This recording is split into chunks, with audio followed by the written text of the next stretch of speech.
I'm trying to relax on the plane. This is me trying to relax. This is upright, recline. I think I went too far, actually. It was just... See the difference there? Uncomfortable? Comfortable. Ah. Oh, that's much better.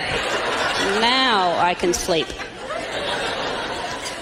Not the guy in front of me. His seat came far enough back for me to do dental work on him, actually.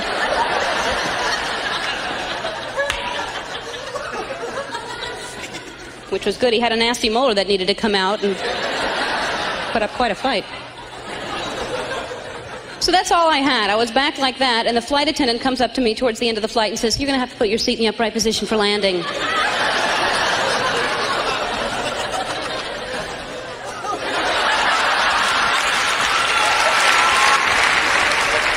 Like that's going to make a difference, because if we crash, live, die.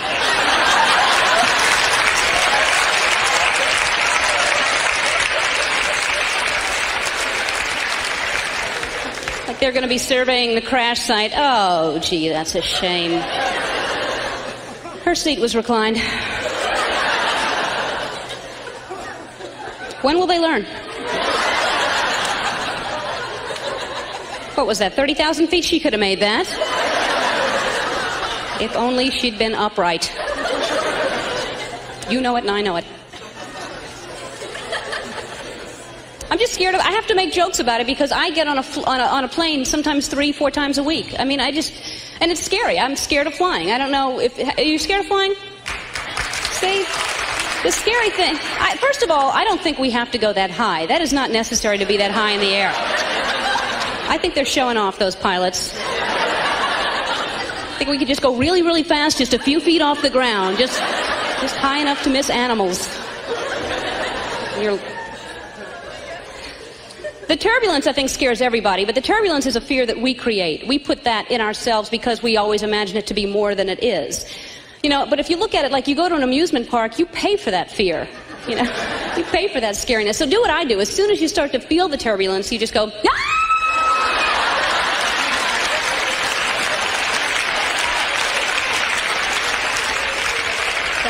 I usually end up sitting alone that way, so that's...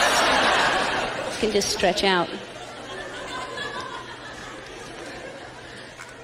I just can't imagine choosing that job, wanting to be up in the air for your profession. I don't know. Do we have any flight attendants here tonight? Yeah. Okay, these bitches. They just have...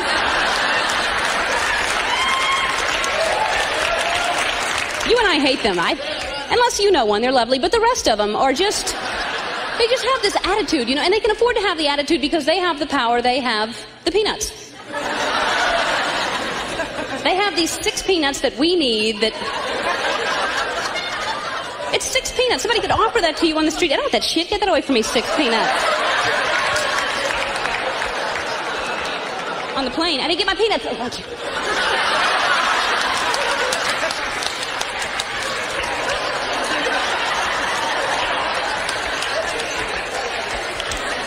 Are you going to eat yours? They're good, aren't they? You can't get these on the ground.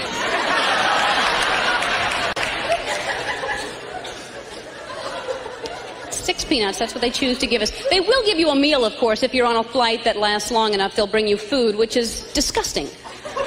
I mean, you know, nobody ever says, you know, I can't finish that. Could you wrap that up for me? What was that, pigeon? That's delicious. Horrible food, but we get so excited when we see that cart start coming down the aisle. Here comes the cart, put down the tray.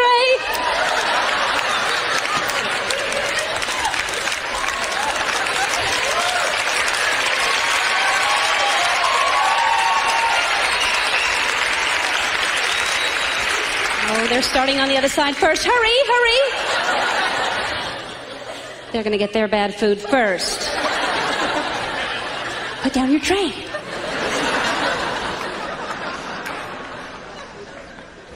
That's a piece of meat. Any kind of meat that you get, chicken, steak, anything at all, has grill marks on each side. Like we actually believe there's an open flame grill in the front of the plane. 2 more, Charlie. Hey, ready. They enjoying them? Good.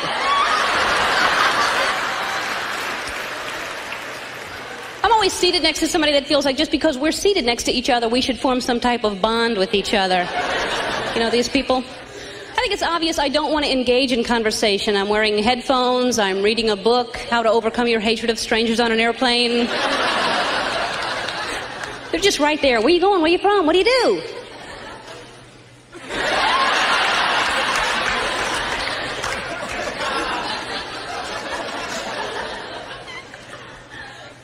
Because the thing is, no matter how friendly they are up there, when the plane is down, the relationship is over. I mean, they could have been chatting with you the entire time. Suddenly the plane's on the ground. Out of my way! Fuck you! Where am I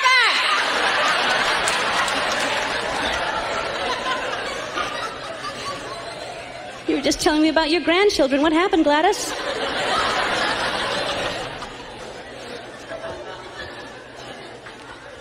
I think the bathrooms are pretty horrible if you have to use the bathroom at all. You go in there constantly lit, return to seat or return to cabin. Why do they think that has to be lit? Like if it wasn't lit, we'd relax in there for a little while. Miss, bring my peanuts in here, please. This is beautiful.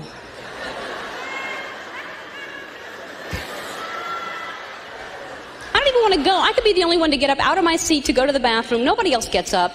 They could be sound asleep, you know. And I'm in there for what I think is 30 seconds. You have no concept of time when you're in there. It's like a casino. There's no windows, no clocks. You don't know how long you've spent in there. Now, I open the door. Everyone on the plane is lined up, looking at their watches, making me feel like I've been in there forever. Now, I've got to explain the smell that was in there before I walked in there.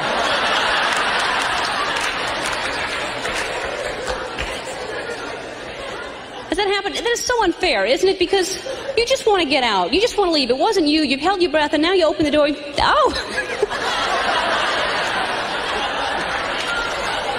Look, there's an odor in there, and I didn't do it. What's great about this, you know, you think about it, you have a room full of people. Everybody is so different, and we're all here for different reasons. Everybody has a different story. Some people are longtime fans and bought their tickets the day they went on sale, and I'm always appreciative. There they are, 5 of them. And yet, look at the seats they get. That's a shame. Some of you had to get babysitters, especially if you have kids. Some people, maybe you're in a bad mood. Maybe you had a fight with your boyfriend or your girlfriend or your husband or your wife or your lover or your partner or your roommate or your niece. The point is, you're in a bad mood. Now I'm going to have to work even harder to make you laugh, all because you have to have things your way and you won't back down. But that's all right, because we're all here, and with all of our differences, we all have one thing in common. We're all gay.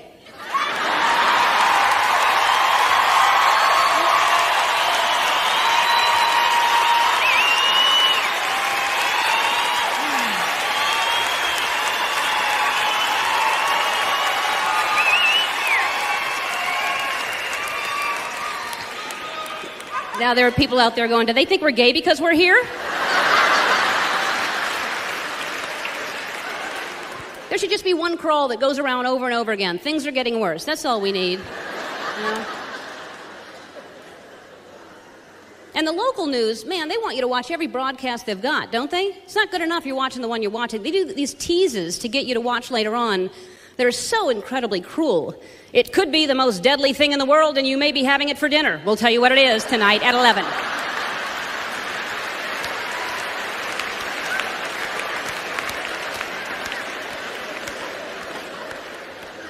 Is it peas?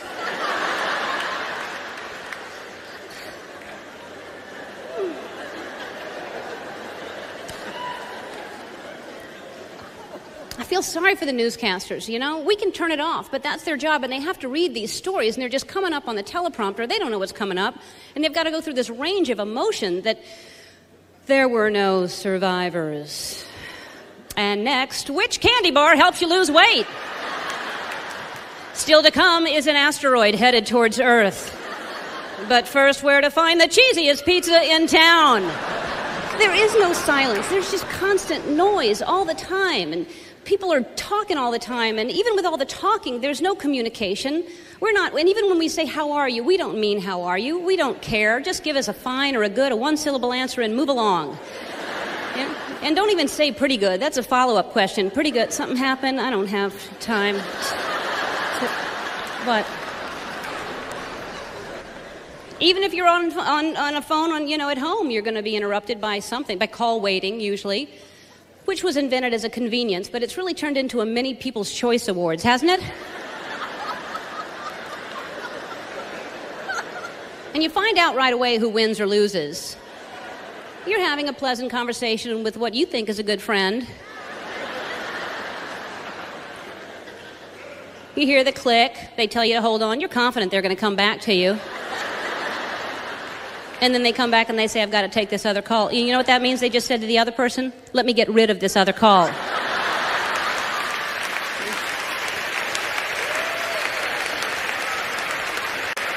That's what you just became. You don't have to get the call wait. You can let it go to voicemail. That's why we have voicemail, to catch those calls that we miss. The voicemail that I like the best is the one where you insert your name into it and then you end up sounding more like a robot than the robot. Your call has been forwarded to an automatic voice message system. Ellen is not available.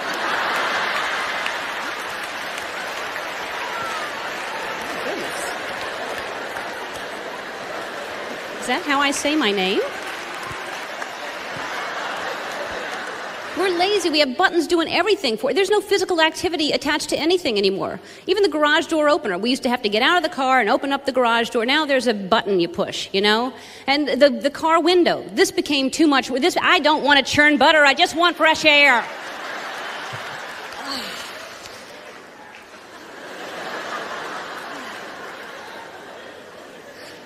We still use that gesture if we want somebody to roll their window down in traffic. We still use that, even though nobody's got it. Because we'd look like idiots if we did this.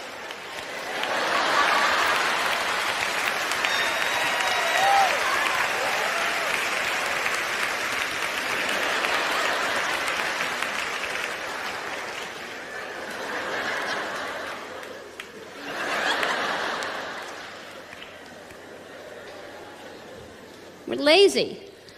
We used to have breath mints. Now we have breath strips. They just dissolve on our tongue for us. How lazy. Can we not suck anymore?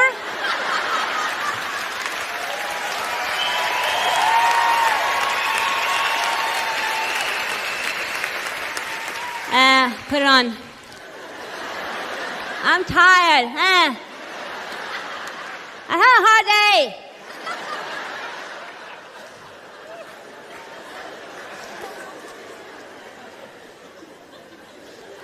We're lazy, we're on the go, we've got food on the go, we've got Go-Gurt. Yogurt for people on the go. Was there a big mobility problem with yogurt before? How time-consuming was it, really? And where are we going that there won't be food when we get there? There's food everywhere. We've got an abundance of food. We've got all-you-can-eat places. We don't need to be eating all we can eat. We're not bears. We're not hibernating. We'll be back tomorrow night to eat the same amount of stuff. And only in the darkness of a movie theater do we not feel guilty about eating a 3-pound box of snow caps. We stock up on popcorn and candy like we're crossing the Sierras, don't we? And something about the darkness, we just lose all of our inhibitions in the darkness. Is the popcorn really that delicious we must shovel handfuls of it into our mouth?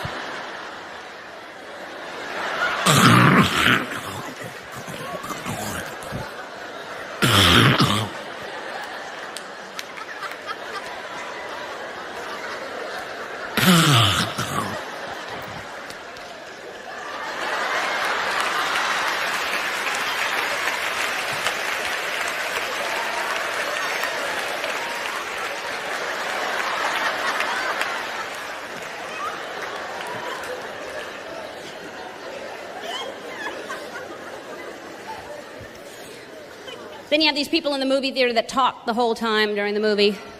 You ever go with somebody like that to a movie, but you don't realize till you get there you're with somebody like that?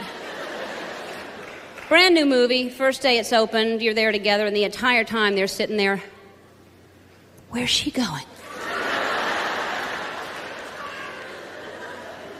Why'd he do that? Is he mad at her?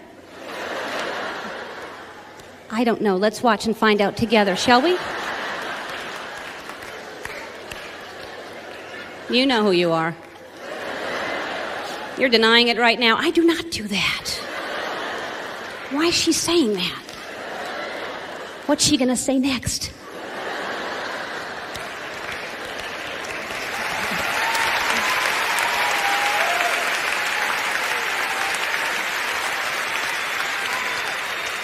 Then you have these people sitting behind you. They have that nervous foot that just vibrates the whole time, and it finds its way to the back of your chair, or they cross and uncross their legs and kick the back of your chair, and you want to turn around and say, please stop it. But you don't. This is how we try to get that point across.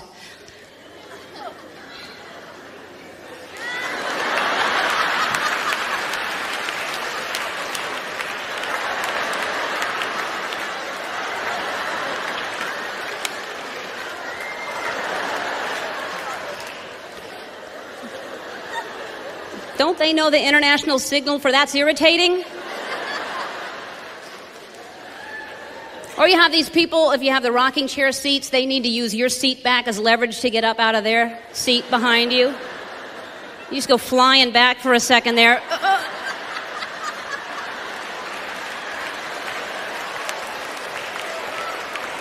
Feel like you're going to get catapulted out of there for a second. Oh!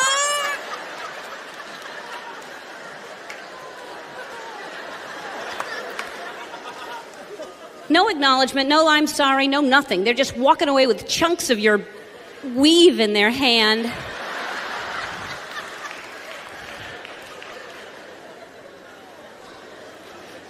People aren't as considerate as they used to be, I find. I wouldn't mind hearing a few more please and thank yous. That wouldn't hurt anybody, would it? No.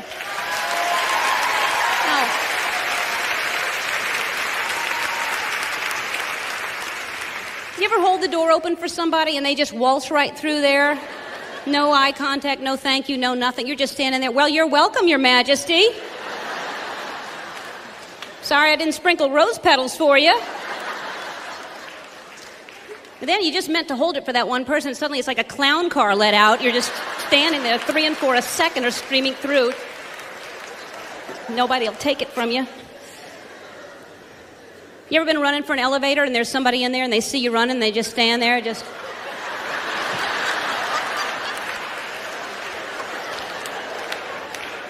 like they don't want you to make it. It's awkward when you do make it, isn't it?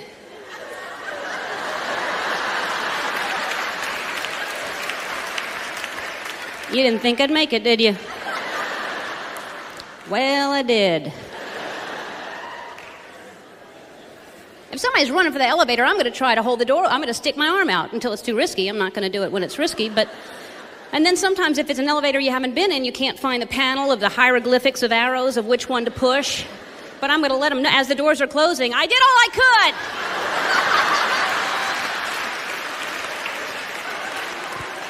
could! You'd think with all these things that are speeding things up for us and moving us along that we'd get places early or at least on time. You still have those people that are late all the time. You know, it's one thing if you're late once in a while, but these people that are consistently late, they always have the same excuse. Sorry, traffic. Really? How you think I got here? Helicoptered in? I allow for it. Then they get all defensive. Sorry. And when they say it like that, they don't mean it. Not when it goes up in the middle like that. Sorry. That's not sorry. That's like those people who say something, you know, like insulting, and then they end it with just kidding, like that erases it somehow. Hey, did you get a haircut? Hope you didn't pay for that thing. I'm just kidding. Well, then you don't know how to kid properly. Because we should both be laughing.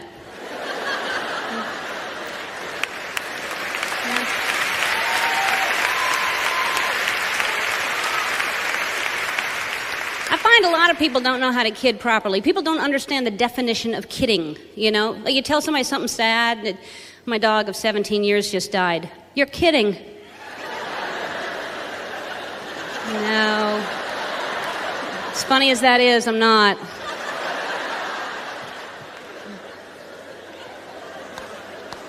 People always say things they don't mean. You know, like people who say the worst thing. Oh, the paper cut, that's the worst thing. Is it? Really? Okay. What about pickle juice in your eye? That's pretty bad too, isn't it? You ever had pickle juice in your eye? Boy, those pickle jars. Have you tried to open them lately? They're vacuum sealed. You can't open those jars. They're so tight. You know, there was a big old barrel in a general store. You'd roll up your sleeve and dip in there for a big old dill, and those days are gone. Now they're all in the jars, and they're vacuum sealed. You're trying to open them, and you cannot get them. Squatting helps sometimes. That actually... And you always have that one person in the kitchen. Give it. I got it. I got it. Give it. I got it. I got it. Give it. Give it. I got it. Give it. Give it. I got it. I got it. Give it. I got it. I got it. Give it. Determined to get it. And then you finally hand it over and they just pop it right off. Well, I loosened it. And then once you get the lid off, that's where the danger of the pickle juice in the eye comes along, because the juice is to the top. They're not kidding around with that juice, are they? Man, that juice is up there. And the pickles are packed in there like... I wish they packed potato chips the way they pack pickles. Right? And then you're all paranoid because your friends are waiting at the bar. You've been in the bathroom for a half an hour and... feel weird. You know, it's amazing how much time that we put thought into thinking about what other people are thinking about us, you know, when everybody else is just thinking about what we're thinking about them, you know? We are so comfortable with that uncomfortable feeling that we just get so used to it. Anything, you know, if somebody's talking to you and a tiny bit of moisture comes out and lands on your cheek, you know it's there. They certainly know it's there. And nobody acknowledges it. You just keep talking directly into each other's eyes, acting like that didn't just happen.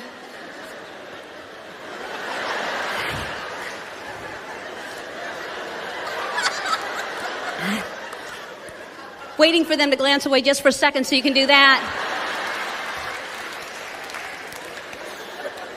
Why? Would that insult them if they saw us wipe that away? That you don't want that there?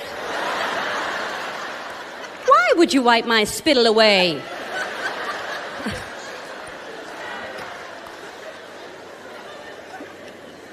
Or just anything makes us uncomfortable. Have you ever waved to somebody? You're sure it's them. Oh, there's Nancy. Oh, it's not Nancy.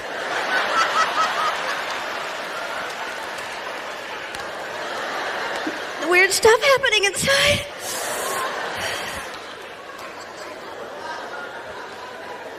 It's really bad when you go out of your way to get their attention, isn't it? Oh, look, there's Nancy. Nancy! Nancy! Nancy! Oh, it's not Nancy. I thought you were someone else. You just look like Nancy. Let's go. Let's go. You look like Nancy.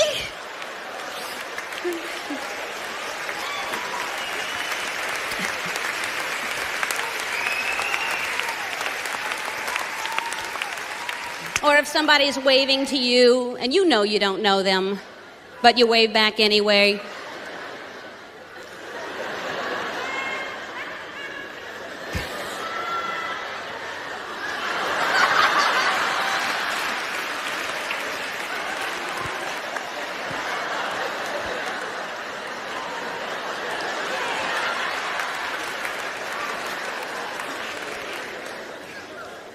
Or if you're walking down the street, good day for you too. Good self-esteem day. You're happy with your outfit, happy with your hair, feeling really good about yourself. It just takes that one tiny trip to just suck the coolness right out of you.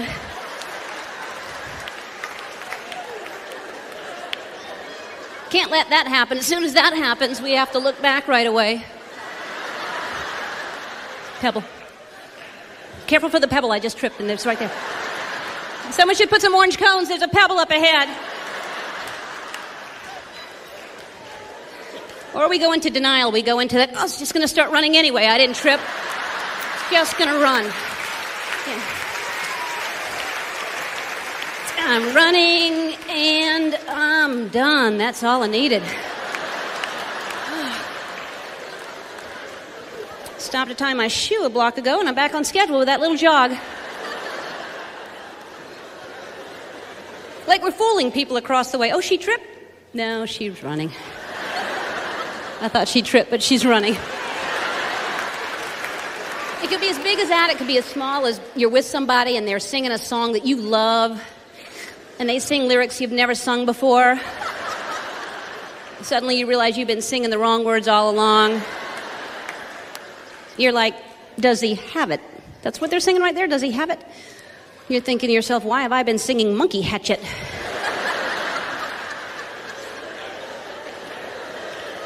How many people have heard me sing Monkey Hatchet?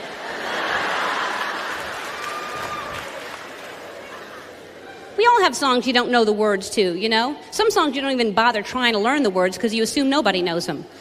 You know, that Aretha Franklin song, Respect, that's been around a long time, and we always get to that part, R-E-S-P-E-C-T, find out what it means to me, R-E-S-P-E-C-T, God, D-C-T, ho!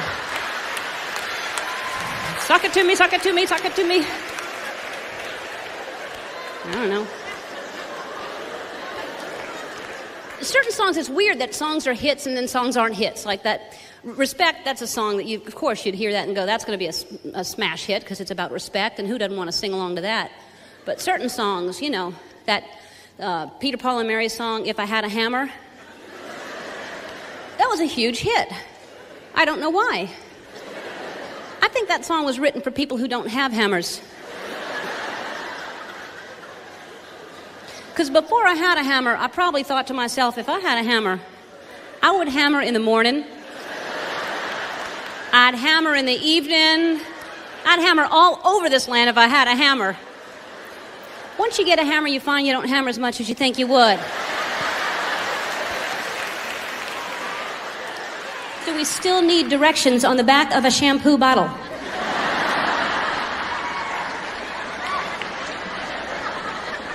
Oh, yeah, I said it. Who's shampooing for the first time? Anybody? And if you are, you can't read anyway. You're like a wild, crazy ape person that's been raised in the wild by monkeys or wolves or something nurturing that would raise you, you know? That's a big find. If they find a crazy wild ape person, they're going to bring you back to civilization, certainly. But they're not going to just throw you in the shower and expect you to know how to shampoo your head. They're going to shampoo your head for you. And then you would mimic that. That's how you survived so long in the wild, by mimicking things. So who needs the directions on the back of the shampoo bottle? And it's not bad enough there are directions. There's a 1-800 number on the back. In case the directions are too vague for you. Rinse and repeat, but how many times?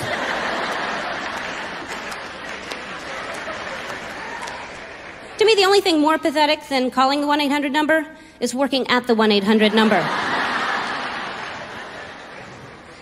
All right, let's go through this again, shall we? Uh-huh. Right. Yes. I'm going to stop you. Did you wet your hair first? You're welcome. I don't like to kill things. I really don't. I will try not to kill something. If I can avoid it, I will get it out of the house. People like to kill things. A spider gets in, whatever. I will take a piece of cardboard and I will try my best to get it out the door if I can. I will, anything that's in the house. Not anything. Let me qualify that. That's like if it's a burglar or something, I'm not going to take a piece of cardboard. Out, out, out, sir. Sir, out. But a spider gets in the house, people want to kill the spider right away. Spider doesn't know you don't want it in there. It's not like you've posted signs all over the place, keep out spider, which to me would be very arrogant, assuming they only speak English. But our ego tells us we're the only ones that have any kind of feelings. We're the only ones with a relationship. We're the only ones with family. And, you know, I think that if you kill a spider, there is a relationship that you're ruining. There's a conversation going on outside with the other spiders. Did you hear about Chris? Killed, yeah. Sneaker.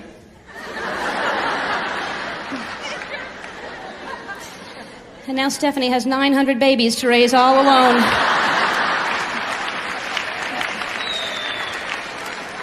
Well, she's got her legs full, I'll tell you that right now. Chris was so kind, wouldn't hurt a fly. It's just been tough for them lately. They just lost their web last week. Those humans think they're so smart. Let them try shooting silk out of their butt and see what they could make.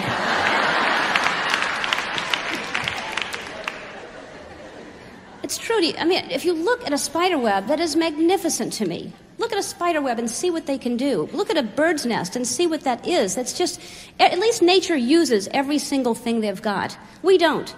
We are capable of so much more, and we just don't use it. You know that Nelson Mandela quote, our deepest fear is not that we are inadequate. Our deepest fear is that we are powerful beyond measure. It is our light, not our darkness, that most frightens us. Blah, blah, blah, whatever he says. I'm losing my mind just slowly. The older I get, I'm doing things that are just starting to scare me. Like, I'll be walking out of the house, and I've just had a banana, so I've got a banana peel in one hand, I've got my car keys in the other hand. I go to the trash, I throw my car keys away, and I walk out with my banana peel. Constantly doing things like that. I forget people's names all the time. That's a really bad one for me. People I should totally know, too. They're coming up to me at a party, and I just start panicking. I have to do that fake-out thing that, I'm sorry, remind me again how you pronounce your name? Kathy. Okay, Kathy. So the emphasis is on the first syllable, Kathy. Okay. For some reason I was thinking it was Kathy. I don't know. Look at you!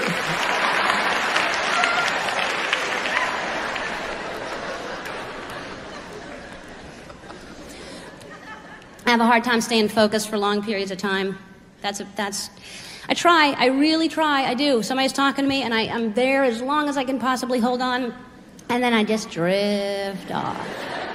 I don't know where I go, but I'm not here, just a mouth moving in front of me now. I just have no clue as to what they're saying. So anyway, so now I'm back, and there's that space, that silence. They've clearly finished talking, and you have no idea what they said. So you have to do that fake-out thing to just,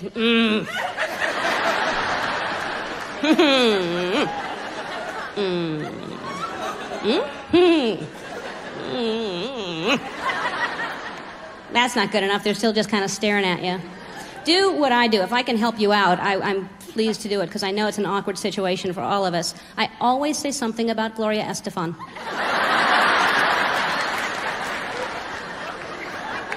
I'm telling you, it works. If you commit to it, she can work into any conversation you can possibly. They could be like, what's that got to do with copper plumbing? And you're like, well, Gloria Estefan is the copper plumbing of the music industry is all. And do that. That brings it on home if you... I think people talk too much anyway. Talk. Sometimes people are talking in my mind. I'm like, shut up, blah, blah, blah, blah. Right? People are... All right. Yeah. Now you're with me. People are scared of silence, aren't they? I mean, you find silence, people always have to fill it with something. The world is so full of noise. It is so hard to find silence. I believe that silence is golden. That is the one thing I hold on to. I believe silence is golden. It is where all of our answers are. It is where our truth is, our passion, our path, our everything. All of the answers are in silence, if you can find it. I was outside not too long ago, and I tried to meditate. I closed my eyes, and I got to that still place that everybody talks about. Just for a moment, but I was there. And the first message that I got so strongly and so clear was, we are all one. Every living thing, we are all connected.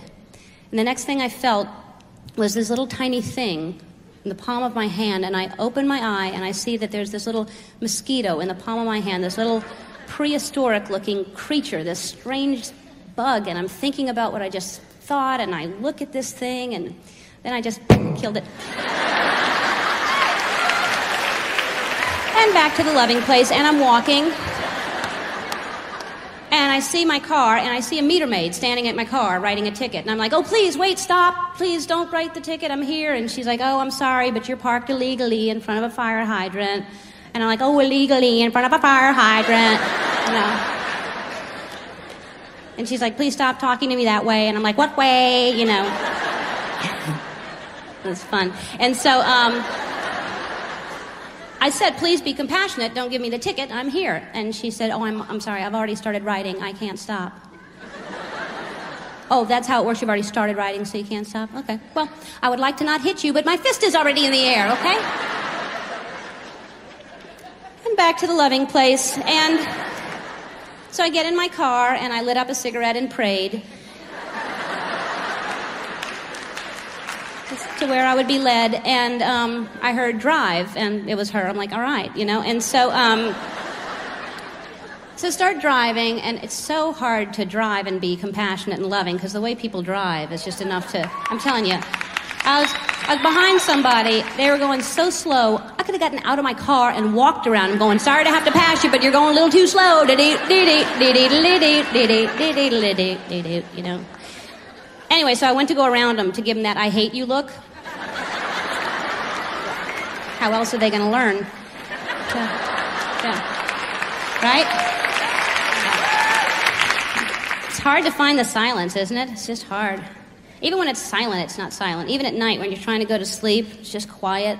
Your head just doesn't stop. Your brain just goes and goes and goes. All these non sequitur, fragmented, weird thoughts that just pop into your head. That's when you find out how boring you actually are.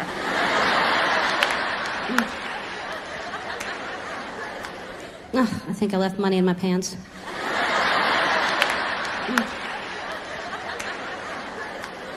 If it's a 1, I don't care, but if it's a 20, I want to get that out of there.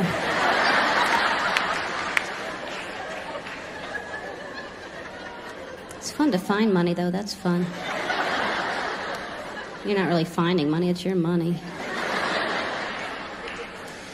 I gotta remember that. Money in the pants, money in the pants, money in the pants, money in the pants, money in the pants, money in the pants, money in the pants, money in the pants, money in the pants, money in the pants, money in the pants. What's in the pants? Money, money in the pants. M and the P, M and the P, M and the P, M and the P, M and the P. Oh, now I have to pee. I just peed. I don't really have to pee. I just think I have to pee. If I don't pee now and I get up in the middle of the night, I'm going to be mad I didn't pee now.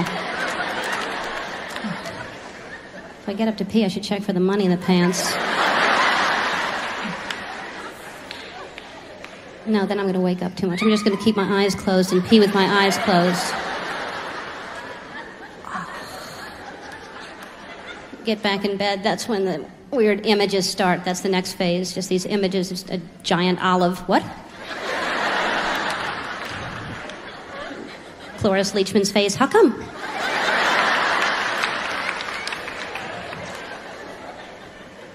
And that's when the song starts.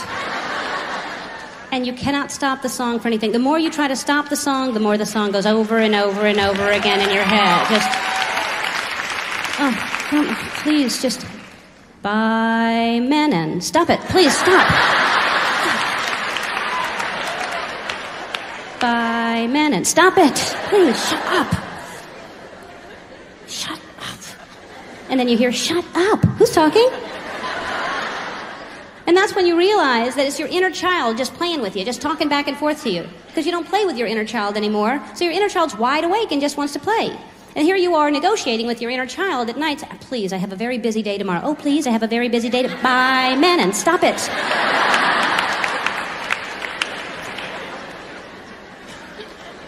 That's why people are so angry and grumpy and rageful all day long, because their inner child has kept them up all night long and they're exhausted, and the inner child is just sound asleep now. That child doesn't go anywhere. We still have that child in us. Each one of us has that child that we need to play with every day, and we would sleep better.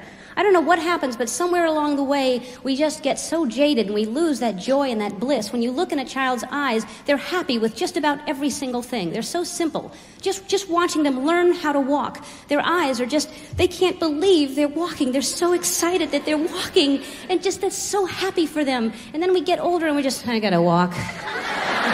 No, I'll get it.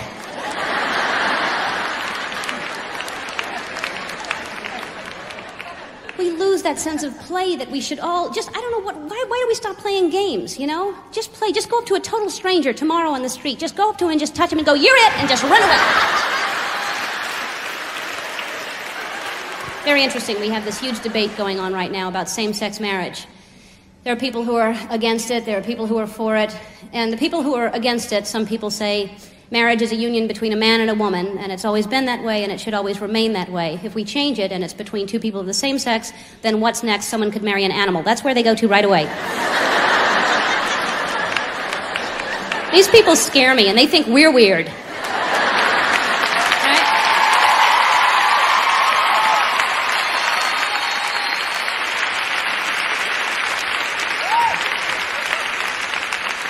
I don't want to marry a goat. I really don't. I can't imagine marrying a goat. I can't even imagine dating a goat.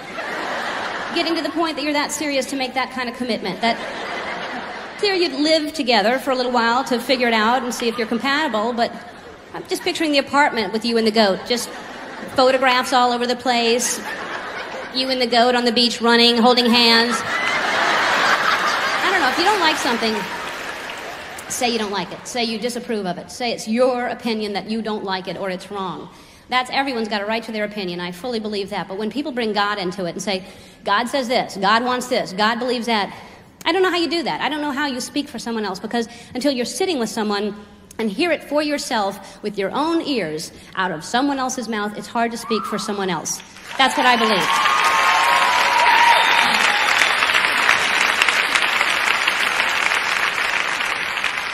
I have learned in this business to not believe anything that I read or hear until I sit down with that person and hear it for myself. And that's one of the perks of this business. You get to meet a lot of interesting people, and you get to have a lot of interesting conversations. And I've been lucky enough, I've met the president and Oprah and Madonna and a lot of people, and so it was a matter of time before I would meet God, and I have.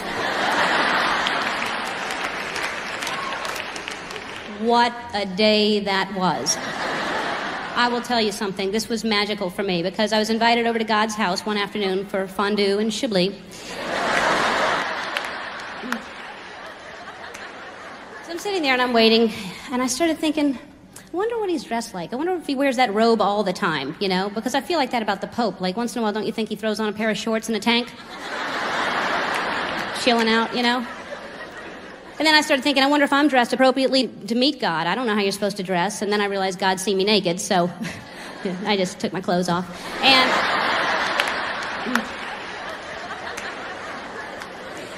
anyway, I started getting nervous. I'm like, I'm going to meet God in just a minute. I don't even know how to greet God. Do I shake hands, or do I curtsy or bow? Or, do we hug? I feel close enough to God to hug God, but I know a lot of people want to hug me because TV does that, but I don't want to hug a lot of these people. So just trying to be respectful. So anyway, a couple minutes later, God walks in the room carrying the tray of fondue and Chablis. I would say she was about 47, 48 years old.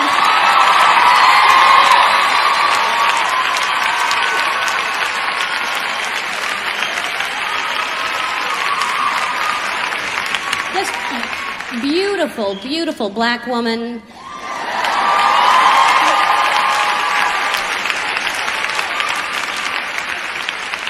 And we just immediately hugged, and she smelled so good. She said it was Calvin Klein's Obsession. And we sat down and started drinking the Chablis and talking about the weather and what was going to happen to it.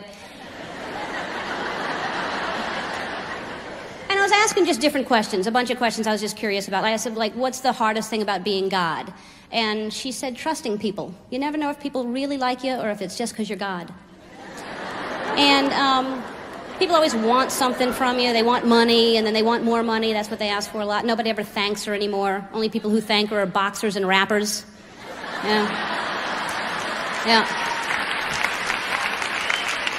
Rappers are singing songs like Slap the Bitch Up the Ass. I'd like to thank the Lord Almighty for this award. Praise Jesus.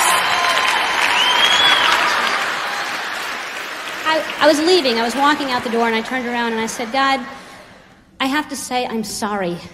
I am so sorry that we're killing all the animals. I'm so sorry that we're chopping down all the trees. I'm sorry that we're filled with hate instead of love. I'm sorry that we call each other names and judge each other. I'm sorry that we go to war and kill each other. I'm sorry. And she was silent for a few seconds, and then she looked at me and she said, have you seen Gloria Estefan's hair lately?